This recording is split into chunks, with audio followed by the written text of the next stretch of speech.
बऱ्याचशा कमेंट अशा आलेल्या आहेत की सर मी 3 किलोमीटर करतो, मी 5 किलोमीटर करतो, मला 10 किलोमीटर करायचे, कोणाचं 1600 800 आणि स्पेशली पोलीस भरतीच्या काही कमेंट आहेत की सर कुठल्या कंपनीचा शूज घ्यावा. तर मित्रांनो, मला तुम्हाला जे पोलीस भरती करणारे मित्रमैत्रिणी आहेत त्यांना एकच सांगायचं आहे की ब्रँडवर शूजचा परफॉर्मन्स ठरत नाही. कुठल्याही कंपनीचा रनिंगचा शूज जर तुम्ही घेतला तर तो रनिंगसाठीच बनवलेला असतो त्या कंपनीने. फक्त तुम्हाला काय करायचं आहे की कंपनी महत्त्वाची नाही. एखाद्याला एखाद्या कंपनीचा शूज चांगला वाटू शकतो, तो दुसऱ्याला चांगला वाटणार नाही. त्याच्यामध्ये शूज जे आहेत तुमचे त्याचा वेगवेगळा प्रकार होऊ शकतो आणि एखाद्या विशिष्ट कंपनीचाच बूट घेतला पाहिजे तरच आपलं रनिंग चांगलं होईल हे तुमच्या डोक्यातून काढून टाका. आणखीन एक गैरसमज तुमचा आहे की जेवढा जास्त महागाचा बूट घेऊ आपण तेवढं आपलं रनिंग चांगलं होईल. हा एक खूप मोठा गैरसमज आहे. तसं होत नाही.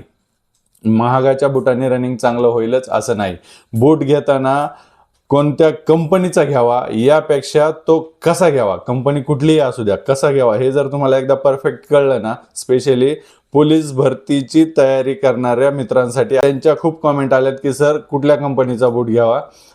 तर त्याच्यासाठी मी तुम्हाला काही पॅरामीटर्स या व्हिडिओमध्ये सांगणार आहे की तुम्ही कंपनी बघू नका, त्या बुटाचा कलर बघू नका, तर बघायचं आहे काय आपल्याला की तो बूट तुमच्या पायात व्यवस्थित बसतो की नाही हे सगळ्यात पहिल्यांदा तुम्ही बघायचं.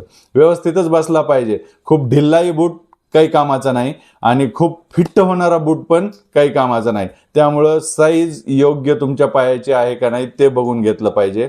आता व्यवस्थित बसतोय का नाही हे कसं बघणार तुम्ही, तर बूट घातल्याच्या नंतर पायात हा बूट आपण घातलाय, याच्यामध्ये पाय पूर्ण गेलाय, तर आपला पायाचा अंगठा जिथपर्यंत आलाय त्या अंगठ्याच्या पुढे आपला हा असा अंगठा ठेवून बघायचं आणि हा पूर्ण अंगठा रिकामा राहायला पाहिजे. तुमचा हे अंगठ्याच्या पाठीमागच पाय आला पाहिजे पूर्ण, तर तो बूट तुम्हाला योग्य बसला असं समजायचं. जर तुमचा पायच इकडे पूर्ण पुढे गेलाय, हे बोट तुमच्या इकडे लागायला लागले, तर तो शूज तुमच्या कामाचा नाही. तो शूज तुम्हाला त्रास देणार, त्या शूजमुळे तुम्हाला इंजुरी होणार, त्या शूजमुळे तुमची स्पीड कमी होणार. तर आपल्या पायात बूट बसतो का नाही हे कसं ओळखायचं, तर पाय पूर्ण घातल्याच्या नंतर जिथं आपल्या पायाचे बोट आहेत तिथं आपला हा अंगठा ठेवायचा आणि एवढं अंतर, अंगठ्याचं एवढं अंतर तुमचं पुढं रिकामं राहिलं पाहिजे, तर तो बूट तुमच्या पायाचा आहे असं समजायचं. बूट जास्त लांब पण नसला पाहिजे, खूप ढिल्ला पण नसला पाहिजे आणि खूप फिट्ट पण नाही झाला पाहिजे. हे पहिलं पॅरामीटर तुम्ही लक्षात ठेवायचं. आज मी तुम्हाला बूट कोणत्या कंपनीचा घ्यावा याच्यापेक्षा तो कसा घ्यावा हे जर तुम्हाला काही एकदा परफेक्ट कळलं ना, तर तुम्ही कुठल्याही कंपनीचा बूट घ्या. रनिंग शूज बनवणाऱ्या सगळ्या कंपन्या रनिंगची इंजिनिअरिंग डोक्यात ठेवूनच ते बूट बनवत असतात. ते स्पेशली रनिंगसाठीच बनवत असतात. फक्त आपल्याला कोणता त्याच्यातून चॉईस करायचा हे जर एकदा कळलं तर तुम्ही कुठल्याही कंपनीचा चांगला बूट तुमच्या भरतीची तयारी करण्यासाठी तुम्ही घेऊ शकता. तर तुम्हाला पहिलं कळलं की बूट हा व्यवस्थित आपल्या पायात बसला पाहिजे. आपल्या योग्य साईजचा बूट घ्यायचा, जास्त ढिल्ला नाही आणि जास्त टाईट पण नाही. आता आणखी एक चूक काय करते तर की जास्त हे कुशनिंग, याच्यामधलं जे कुशनिंग आहे ते जास्त कम्फर्टेबल असणार पाहतात. मित्रांनो, आपल्याला पोलीस भरतीची तयारी करायची आहे, आपल्याला 1600 800 आणि 100च पळायचे. हा शॉर्ट रन आहे, आपल्याला काय मॅरेथॉन पळायची नाहीये. मॅरेथॉनमध्ये जास्त कुशनिंगला महत्त्व दिलं जातं कारण तिकडे खूप लांबपर्यंत पळावं लागत असतं त्यामुळे. आणि तुम्ही जर जास्त कुशनिंगवाले शूज घेतले तर तुमची गती ऑटोमॅटिक कमी होईल, तुम्हाला त्याचा उपयोग होणार नाही. तुम्ही काय करायचं, जरा कमी कुशनिंग असलेले घ्यायचे. जास्त कुशनिंगची तुम्हाला गरज नाही. 800 मीटर आणि 1600 मीटरला तुम्हाला स्पीड पाहिजे. जास्त कुशनिंग असेल तर तुम्हाला स्पीड व्यवस्थित भेटणार नाही.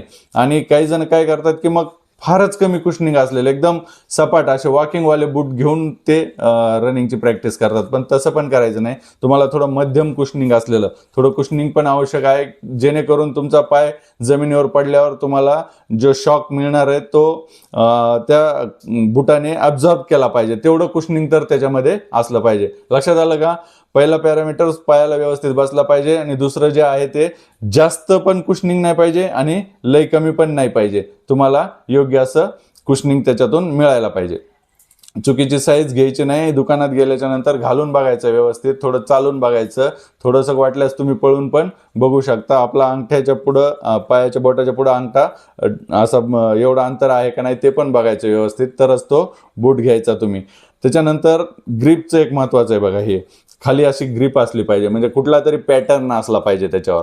एकदम असे सपाट आणि गुळगुळीत असणारे शूज घ्यायचे नाही. काय होतं, तुम्ही ग्राउंडवर गेल्याच्या नंतर जर ग्रिप नसेल तर ग्राउंडवरून ते घसरतात आणि मग तुमचा स्टार्ट बसत नाही व्यवस्थित. त्याच्यामुळे ग्रिपवालेच बूट कधी पण रनिंगला तुम्ही वापरायचे. आता तुम्हाला दुकानात गेल्याच्या नंतर काय करायचं ते मी सांगतो. कंपनी कुठलीही असू द्या, कलर कुठलाही असू द्या, पहिले बूट हातात घेतल्या घेतल्या आपल्याला तो हलका वाटला पाहिजे, एकदम असा हलका लागला पाहिजे, जास्त जड नसला पाहिजे बूट. वजन ही पहिली कॅटेगरी आहे. शूज हातात घेतल्या घेतल्या आपल्याला तो हलका लागला पाहिजे. 800 मीटर आणि 1600 मीटरसाठी हलकेच बूट आपल्याला पाहिजेत, तेच आपल्या फायद्याचे असतात. त्याच्यानंतर दुसरं बघायचं काय, बूट पहिला घेतला हलका लागला, ठीक आहे, आपल्यासाठी योग्य आहे. दुसरं काय बघायचं आपल्याला, लवचिकता. दुकानदार तुम्हाला असं करून दाखवतात बघा, इथून मध्यभागून ते असं करून दाखवतात, तो बूट आपल्या काही कामाचा नाही. तुमचं रनिंग करताना तुमच्या लक्षात येते का आपला पाय इथे नाही वाकत आहे, आपला पाय कुठे वागतो, इथे वागतो. तुम्ही कधीही बघा, इथे फ्लेक्झिबल असला पाहिजे, इथून मधून वाकून उपयोगाचं नाही, इथे असा वाकला पाहिजे बूट. ही लवचिकता पाहिजे बघा.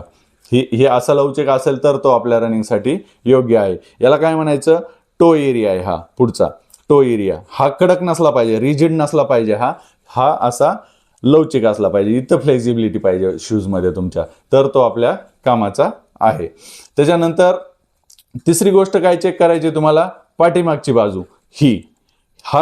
याला म्हणतात हिल सपोर्ट. आपली टाच इथे बसणार आहे. आता हा एकदम नरम नाही पाहिजे आपल्याला, हा आता कडक पाहिजे भाग इथला, हा हिलचा भाग आपल्याला इथे टाच बसणार आहे आपली. तर पाठीमागच्या साईडने हा लूज नसला पाहिजे, हा स्टेबल असायला पाहिजे, थोडासा कडक भाग असला पाहिजे, कारण इथं आपली हिल व्यवस्थित बसणार आहे. हे जर कडक नसलं ना मित्रांनो, हे जर लूज असलं ना, हिल सपोर्ट नाही भेटला ना आपल्याला, तर मग तुम्हाला अँकल पेन होतो आणि अँकल पेन आपल्याला परवडत नाही. अँकल पेन लवकर राहत पण नाही. त्याच्यामुळे हे हिल सपोर्ट खूप महत्त्वाचं. इथे कडक पाहिजे, हिल व्यवस्थित बसली पाहिजे. आणि चौथं जे आहे आपल्याला तो आहे ग्रिप. ही ग्रिप तुम्हाला एकदम फ्लॅट नाही पाहिजे, कारण मातीवर पकड मिळाली पाहिजे याची. त्याच्यामुळे एकदम फ्लॅट सोल आपण टाळायचा. ग्रिप पाहिजे, पॅटर्न पाहिजे, कुठला तरी पॅटर्न पाहिजे जेणेकरून आपल्याला ग्रिप बसेल. आणि त्याच्यानंतर कुशनिंग जे आहे तुमचं ते मी तुम्हाला सांगितलेलं आहे, मध्यम कुशनिंगचं तुम्ही घ्यायचं. काय होतंय, तुम्ही जास्त कुशनिंग घेतलं तर तुम्हाला कम्फर्ट खूप मिळेल, स्पंजसारखे पाय खालीवरी होतील, पण तुम्हाला स्पीड भेटणार नाही. आणि तुम्ही एकदमच कमी कुशनिंग घेतलं, एकदमच फ्लॅट असं सरफेस असणारा जर शूज घेतला, खालचा हे सोल एकदमच गुळगुळीत आणि एकदम सपाट आहे असा जर घेतला, तर तुम्हाला शॉक ऑब्झर्व तिथं होणार नाही आणि तुम्हाला इंजुरी होणार, शिन पेन होणार 100%. तुम्ही जर खाली कडक असलेले घेतले तर तुम्हाला शिन पेन होणार. लक्षात आलं का? जास्त स्पंज पण जास्त कुशनिंग नाही पाहिजे, स्पंजसारखं मऊ नाही लागलं पाहिजे आणि जास्त कडक पण नसलं पाहिजे आणि ग्रिप असली पाहिजे. हे जर पॅरामीटर्स तुम्ही ठरवून घेतले तर तो बूट तुमच्या रनिंगसाठी योग्य आहे. आता आणखी काही कॉमेंट आल्यात की सर किती किमतीपर्यंत घेतला पाहिजे. मित्रांनो, एक गोष्ट लक्षात घ्या, आपल्या बजेटनुसार 2 ते 3 हजाराचा बूट जर आपण घेतला तर तो आपल्यासाठी ट्रेनिंगसाठी योग्य आहे. त्याच्यावर मुलं भरती पास पण करतात. आणि एकदम काही जण 6 हजाराच्या पुढचा बूट घेतात, पण तो एक इलाइट रनर किंवा प्रो रनर यांच्यासाठी ते बनलेले असतात. ज्यांचा स्पीड आधीच खूप चांगला आहे त्यांच्यासाठी ते बूट योग्य असतात. परंतु ज्यांना भरतीसाठीच म्हणून घ्यायचं आहे, प्रॅक्टिस पण त्याच्यावर करायची, भरतीला पण तुम्हाला त्याच्यावरच पळायचं आहे, तर तुम्ही माझ्या मतानुसार 3 हजारापासून ते 6 हजारापर्यंत ही रेंज ठरवून घ्या. यातले बूट लाईट वेट आणि डिसेंट कुशनिंगचे असे जर तुम्ही घेतले पोलीस भरतीच्या सरावासाठी तर तुम्हाला ते योग्य आहेत. खूप 6 हजाराच्या पुढे जर गेला तर ते बूट एकदम इलाइट रनरसाठी, ज्यांचा वेग आधीच खूप त्यांची तयारी झालेली आहे, फास्ट आहे एकदम, त्यांच्यासाठी ते ठीक असतात. परंतु मध्यम जर तुमचा वेग असेल तर तुम्ही 3 ते 6 हजाराचं बजेट ठरवून घ्या. याच्या वर जायची पण एवढी काही गरज आहे असं मला वाटत नाही. आणि एक गोष्ट लक्षात ठेवा, आता भरतीचं ग्राउंडची टेस्ट चालू आहे. आता तुम्ही नवीन शूजच्या नादी लागू नका. किमान तुमच्या ग्राउंड टेस्टला 10 दिवसापेक्षा जास्त कालावधी राहिलेला असेल तर तुम्ही नवीन शूज घ्या.